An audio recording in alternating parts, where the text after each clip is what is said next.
Sorry, bud.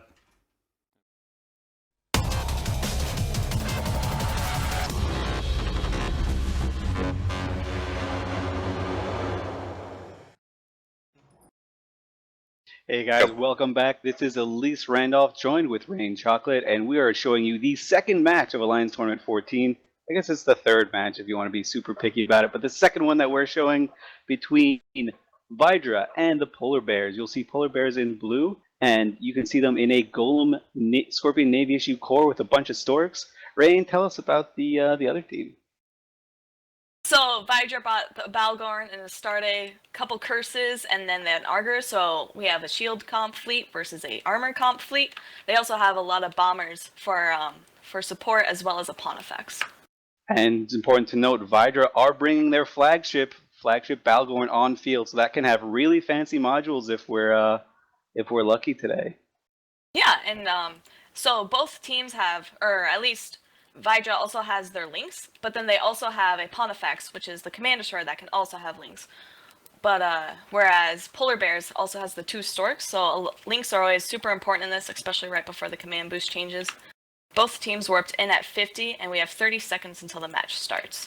Yeah, I don't know if you guys can see it too well, but they warped in at a really advantageous spot. So they warped in at a 180 degree angle, so they are perfectly exactly where they wanted to be from one another. Actually, never mind. They're a little bit closer than they want it to be. It's a little bit of a more acute angle there, but they're still quite far from one another, which is a pretty great advantage for this Golem Scorpion Navy issue team in blue, because they just want to sit back and spam missiles.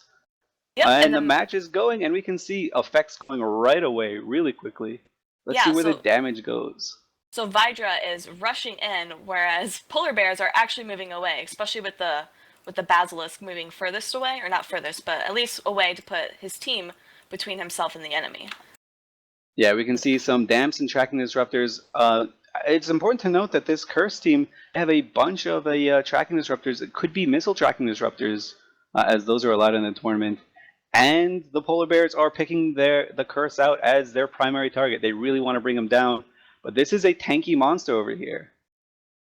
Yeah, and they are also shooting at the Balgorn, but no real damage is being done. I think it looks like reps are holding. They seem to be primarying this curse, but the Augur is obviously keeping them up, and everything seems to be going okay. The support team for PolarBears is actually moving away from VYDRA, which I'm not quite sure what they're doing. They're orbiting around this little micro jump unit, which will, I think if they activate it, will allow them to go like 100 kilometers in any direction, but... Yeah, around the arena, if you guys haven't seen before, there are 9 mobile jump beacons. And when you activate it, there is a small spool up time, and then your ship is boosted 100 kilometers in the direction that the ship is facing. It's similar to a micro jump drive on the normal server in normal PvP, but the difference is you can get bumped, and if you get bumped, then you can kind of careen out of the arena at great speeds. We see target switching over from the curse to a purifier. Purifiers, especially armor purifiers, are really tough to beat. This golem, however, owned by PolarBears, is starting to take a little bit of damage. Yep, and I believe the analyst talked about shield drones, but the PolarBears team do have shield drones, and they are putting them on this golem and keeping them repped. And now it looks like the Scorpion Navy issue is being primaried, as well as this Hawk. So yep, and great bombing run by this VYDRA team. They tried to bomb some of the rep bots off. Really great tactic to get rid of rep bots with just laying one single bomb out there, and it seemed to have had the desired effect. As this Scorpion Navy issue is going down really, really hard now by Uki, an incredible tournament veteran. He's been around forever and a great theory crafter. And let's see if his Scorpion Navy issue can hold out. It's a really tanky ship that they're going for, but without those shield maintenance spots in, maybe it's going to crack. Well, if you watch, the Basilisk is actually burning straight towards that Scorpion Navy issue, who's in the middle of the VYDRA fleet. So it's trying to get close to at least apply some reps and keep him holding. But he's almost in half armor. So he's getting rep, but he's not holding it very well. Oh my goodness, this armor team by VYDRA is really, really great at coming up against these missile teams. It's actually probably the perfect counter for these missile teams, because they've all got incredibly small signatures, and they've got loads of tracking disruptors. As I say that, Lucy Lou's curse is in really low armor right now. Let's see if this Augur can keep him up. Yeah, and the Scorpion Navy issue for PolarBears is now half structure, and it looks like I don't think he's going to be able to hold, as well as their Hawk. Their Hawk is in half armor. So Oh not my only do they goodness, take out... Lucy Lou is probably going to go down, and if this ship goes down, it's really catastrophic for this armor team because nope, he's going back up. They were just playing with my emotions, guys. They just wanted to wake me up. And Uki goes down. Uki down. The first Scorpion Navy issue loss for this PolarBears team is down. They lost a Hawk earlier, but the Scorpion Navy issue is by far way more important. Yeah, their DPS, that's a lot of their DPS, just instantly out of the arena. And they didn't even get, or out of the match, and they didn't even get a curse for it. They didn't really trade at all. This Balgorn is going into like a third of armor as well. It looks like they gave up on both the Augur and the Purifier, and now looks like VYDRA's focusing on this Golem to get more deeps down. Yeah, important to note though, this Augur is under duress quite a bit. It's being neuted. There's like jam effects going off on it. It's webbed down pretty hard. By I believe this Scorpion Navy issue. It's hard to tell what's currently holding it down, but the Augur from VYDRA is kind of eating it right now. And if it goes down, this Balgorn will go down with it. Yeah, all he has are some medium armor maintenance spots, but I don't think that's going to hold it, especially with these two battleships sitting nearly right on top of him. Oh, Jake Johnson's Golem, if he can survive, he just needs to survive for another 30 seconds. If he can survive long enough for this Augur to go down, then this Balgorn's going to go down. Oh, but he doesn't. Oh. Golem is down. That is the bonus target painter. That is half of the remaining damage, more or less. Actually, no, it's a little bit less. But it's half the damage that can be applied to this Augur because these Manticores are not going to be doing nearly enough damage. As we see the Augur starting to hold right now.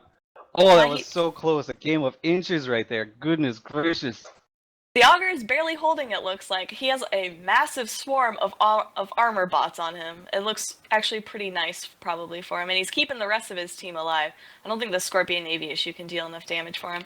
And yeah, they just lost the moment we needed was that Golem to live a little bit longer. PolarBears had their Golem live maybe another 15 seconds. That's all that would have been required for this Augur to go down. And if that Augur went down, that Balgorn was definitely going down. PolarBears still would have probably lost the match. But when you lose your flagship, you cannot field it again. So that is a huge, huge boon if you could knock one of those out early. Yeah, and if you note, the Basilisk actually hasn't been touched at all. So it's really interesting how the PolarBears team is focusing on the Augur, can't even get it, and then this Basilisk looks like majority to be untouched and like unfazed by anything, and he can't even keep his team alive. Although it does look like he is being neuted to hell and back by these curses over here. So it doesn't look like these support ships are able to keep him because they just keep getting popped. Another Stork down. Yeah, these curses did a great job with the missile tracking disruptors, newts. It is not the strongest Alliance Hornet ship, especially when you have two of them, but the amount of control they offer is absurd. As you can see on your screen, the VYDRA control bar is probably off the screen by another like 5 or 6 pixels. It is huge. Yep, and we're getting good fights in local, so it looks like PolarBears have accepted their defeat. Now their Bazzy's going down, and then they just have a Manticore remaining. And VYDRA didn't actually lose anything. Great ship comp brought by VYDRA. That is an amazing, amazing comp to come up against this. What seems to be very popular, these missile sort of spammy shield missile teams. This is definitely the direct counter to it. Small signature, lots of control, lots of missile tracking disruptors, and a fair amount of damage. I was really surprised to see the two curses and the flagship Balgorn. That's just so much control with such little damage, but they made it work. And it was it's the bombers that did a lot of the damage here. Yep, and with that, the match is over, so we'll send it back to the guys in the studio.